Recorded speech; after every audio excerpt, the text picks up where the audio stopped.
물과 소금, 박우교 수의사. 물과 소금에 대해서 읽어야 되네.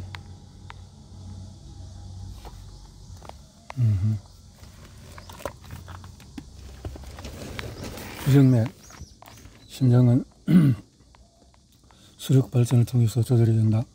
심장박동이 불규칙해지는 부정맥이 발생하는 원리에 대해서 알아보고 부정맥을 극복하자. 부정맥에 대한 일반적인 설명은 심장의 혈액 박출 활동은 심장의 수축, 확장, 반복에 의해서 이루어지는데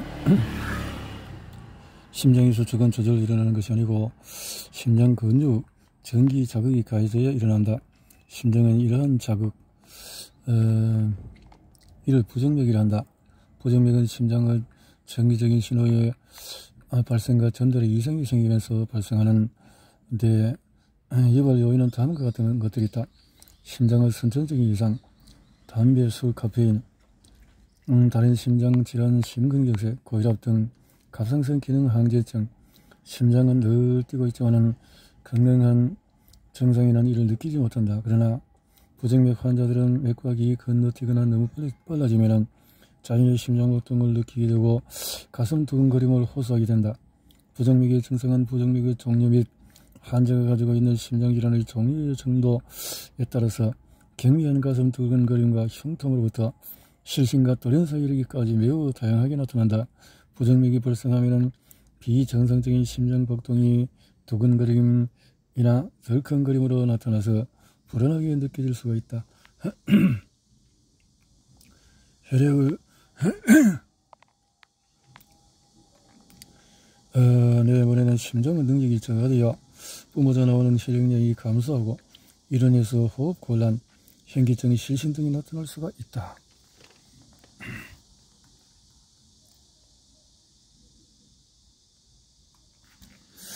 멍이 잘 드는 이유와 해결책. 몸과 마음의 멍을 해결하는 소금과 물. 멍은 피부에 상당한 외부 충격이 가해졌을 때 흔히 발생한다. 아주 작은 충격에도 멍이 잘 생기고 남들보다 오래 지속되는 사람도 있다. 부딪힌 기억도 없는데 어느 순간에 멍이 발견되기도 한다. 이들은 대부분 여성이다. 이유 없이 생기는 멍이 얼굴 주위에 오해받기도 한다. 남편의 가정 폭력 때문이 아닌지 또 이렇게 신경이 쓰이는 것이다. 또한 피부 연고제로 많이 사용하는 스테로이드 연고, 또 기관 사용할 때도 피부가 약해지고 미세혈관이 증가해서 멍이 쉽게 생긴다. 그런데 이와 같은 이유가 없고 멍이 생길 만한 외부 충격이 없었는데 멍이 잘 드는 사람이 있다.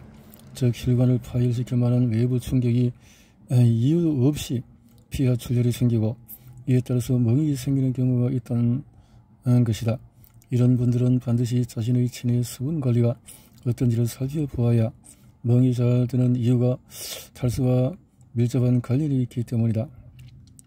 체내 수분이 부족한 탈수 상태에서도 생명을 유지하기 위해서 분비되는 신경 전달 물질이 있다. 이 책의 핵심 단어 중에 하나인 히스타민이라는 물질이다. 히스타민, 신경 전달 물질.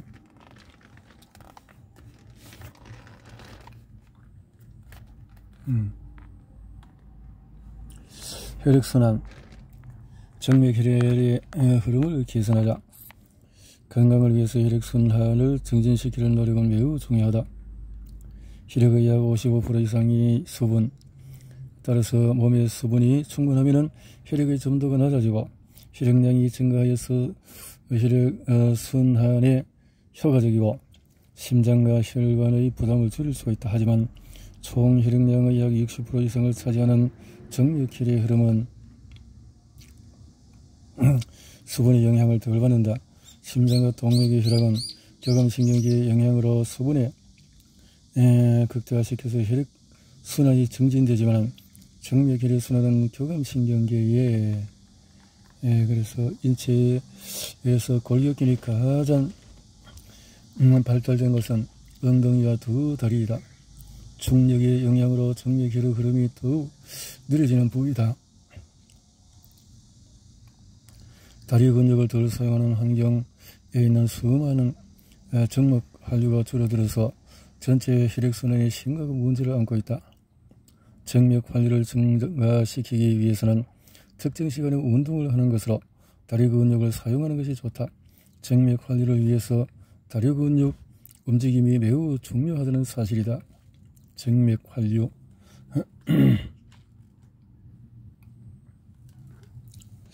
신체 물을 흡수하는 원리. 영원한 동반자 물과 소음. 소화관을 이용하는 수분, 타액, 위분비, 간분비, 췌장분비, 장분비. 심장 비대증. 심장이 크면 마음은 오히려 작아진다. 병원에서 흉부 엑스레이 검사로 우연찮게 심장이 늘어났다는 것을 심장이 정상보다 커졌다는 것이다. 심장은 우심방, 우심실, 자심방, 자심실 4개로 나뉘는데 어느 한쪽이 커지기도 하고 전체적으로 커지기도 한다. 선천적인 심장 이상이라면 심장이 커지는 이유는 전적으로 혈액순환을 잘하기 위해서이다. 심장의 혈액은 우심실 폐동맥 또 폐정맥에서 자심방, 자심실로 순서대로 순환이 된다. 심장의 방실 사이의 동맥에는 혈액의 역류를 방지하는 판막이 있다. 방실 판막, 좌방실 판막, 또 동맥 판막, 대동맥 판막이 그것이다. 심장과 정맥 사이는 판막이 없지만 압력은 정맥 앞보다 그리 높지 않고 대정맥이 심방으로 들어가는 부분이 심방 수축 시 부분적으로 수축되기 때문에 혈액이 역류하여도 심각한 문제를 일으키지 않는다. 따라서 혈액의 역류는 판막이 제대로 닫히지 못할 때 발생한다. 심장 판막이 제대로 닫히지 않는 판막 폐쇄의 부재는 자꾸 심장에 과도한 힘이 가해지면서 서서히 나타나게 된다. 심장에 과도한 압력이 발생하는 가장 큰 요인은 혈압 상승 때문이다. 그리고 혈압 상승의 근본적인 원인은 탈수 때문이다. 탈수.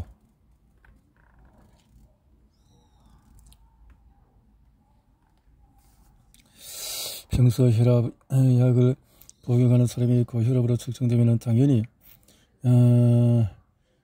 혈압약을 먹을 것이다. 혹 정상 혈압이어도 이전에 먹었으니까 혈압 상승에 혈압약을 끊을 수가 없다. 그런데 불행히도 혈압약은 혈압을 더욱 상승시키는 물질이 된다. 혈압약을 먹다가 끊으면 혈압이 더 상승하는 이유는 의사들이 혈압약은 평생 먹어야 한다고 하는 근거가 바로 이것이다. 혈압약으로 절대 혈압을 통제할 수가 없다. 오히려 통제하면 할수록 혈압은 더욱 상승하게 된다. 따라서 혈압약은 가능하면 복용하지 않는 것이 좋다. 혈관, 혈장, 심장에 큰 문제가 없다면 혈압약에 의존하지 않고도 혈압을 관리할 수 있기 때문이다. 혈압약을 계속 복용할지라도 혈압은 수시로 변한다는 사실이다. 그리고 약을 먹어도 혈압은 또 서서히 상승하게 되어 있다. 그러면 의사는 혈압약을 바꾼다든지 2-3가지 혈압약을 복합 처방하게 된다.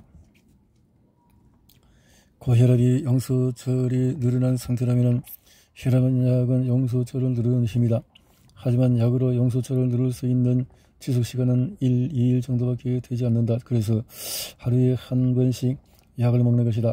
간혹 영수철이 누른 상태가 아닌데도 굳이 영수철을 누르는 경우가 있다. 정상적인 혈압일 때도 약을 복용하는 것이다. 하지만 나이가 들수록 영수철을 누를 수 있는 힘은 약으로도 감당할 수 없다. 결국은 약을 사용하여도 영수철은 튀어오르게 되어 있다. 누른 힘이 강할수록 더 높이 튀어오르듯이 혈압도 혈압약을 먹일수록 더 높아진다. 따라서 혈압약을 장기 복용하는 고혈압 환자에게서 뇌졸중이나 심장마비의 발생 가능성이 높은 것이다. 혈압 환자들이 치명적인 심혈관 질환, 혈압으로 해결할 수가 없다.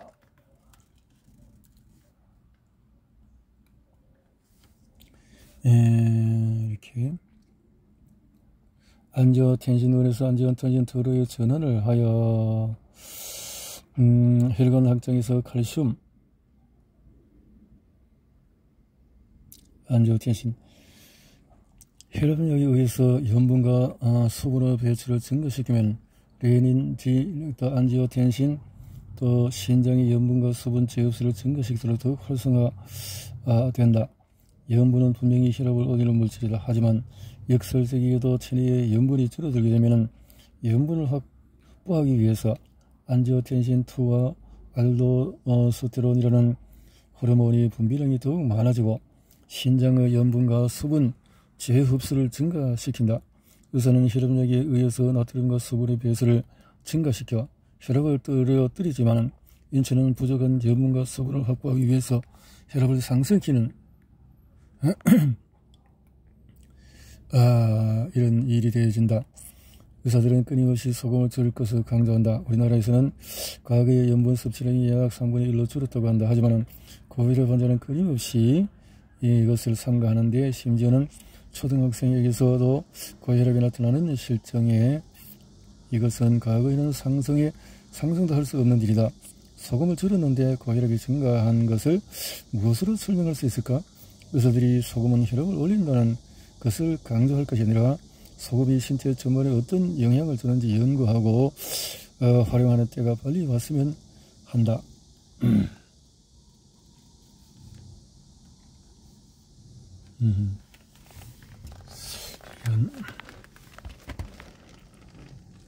소금, 염의 과량 유입, 염분 삼투압을 유지하기 위해서 수분은 계속 가지고 있기 때문에 혈장 영역이 소진되거나 장기간 혈압을 조절하게 되면은 혈압을 먹으면은 이렇게 염의 과량 섭취가 고혈압을 일으킨다. 염의 유입을 제한하는 것이 혈압이 높아지는 것을 예방하고 치료하는 방법이 되는지에 대해서는 아직까지 논의되고 있고 많은 데이터들이 상충된 의견을 제시하고 있다. 과일, 채소, 유제품 등에 들어있는 식이 성분의 감소, 식염 이외의 다른 식이섬유 성분들은 오히려 식염보다도 혈압에 더 뚜렷한 영향을 미친다.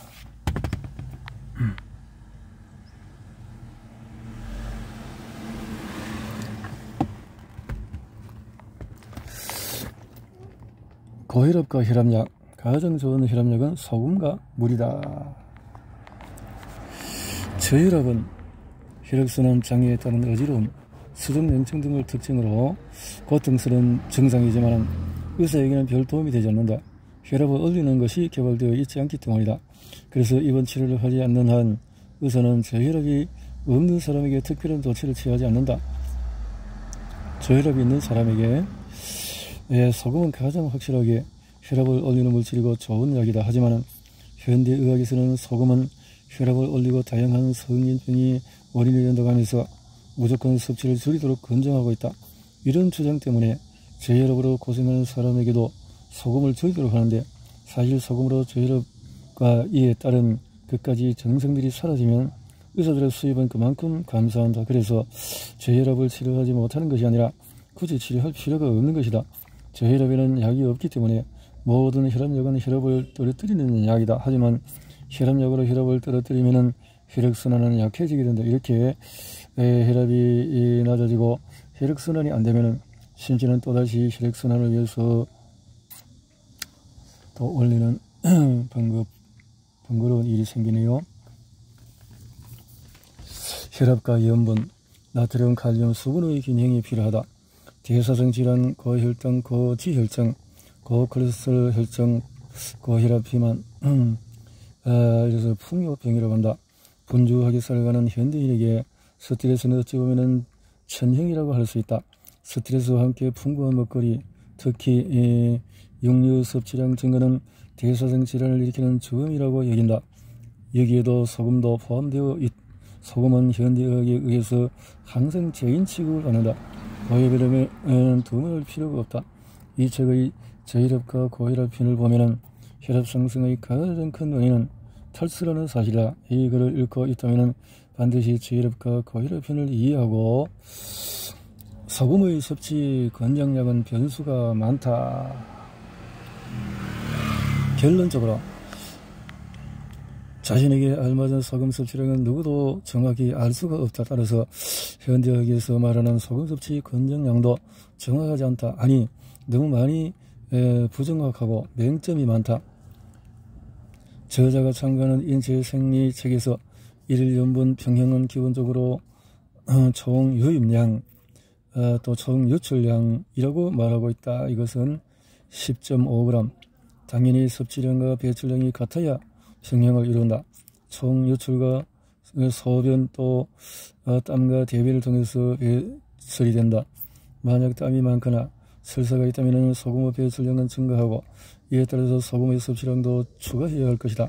또한 소변량을 증가시키는 이뇨제도 나트륨 배수를 증가시킨다. 특히 커피, 녹차, 탄산음료 등에 들어있는 카페인은 직접적으로 나트륨을 배설하여 이뇨 작용을 한다. 당연히 이들 음료를 마신다면 염분 섭취량을 늘려야 한다. 뇌 활동량의 증가는 혈액순환을 강화시키는 과정 중에서 신장의 혈류량을 증가시켜 소변 생성을 늘린다. 시험 볼 때 소변이 자주 마려운 이유다. 소변에는 염분이 많이 고갈되어 있기 때문에 소변이 증가할수록 나트륨 배출도 증가한다. 따라서 스트레스가 많은 현대인 과거보다도 훨씬 많은 소금을 잃고 있다. 소금 섭취를 늘려야 하는 가장 큰 이유이다.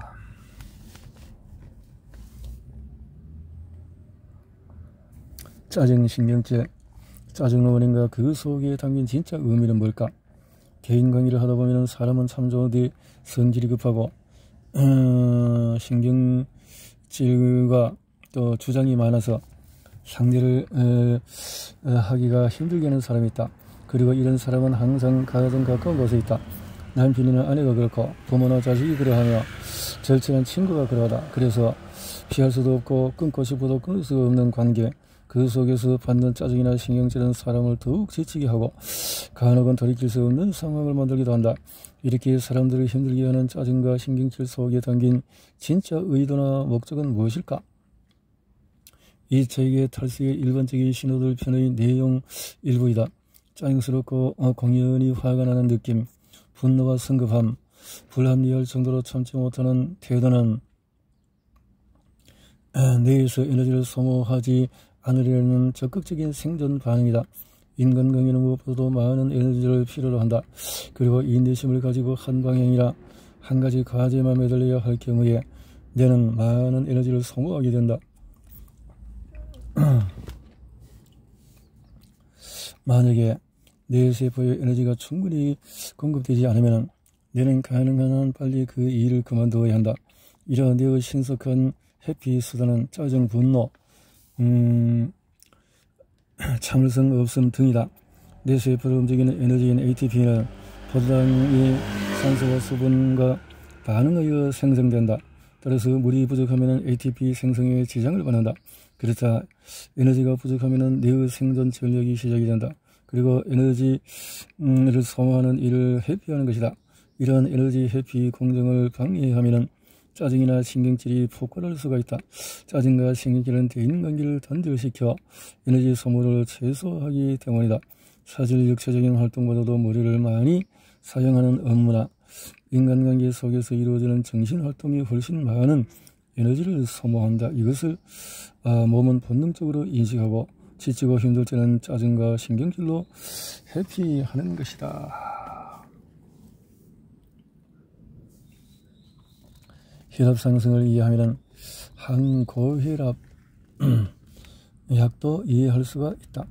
이상으로 혈압을 올리는 원리를 살펴보았다.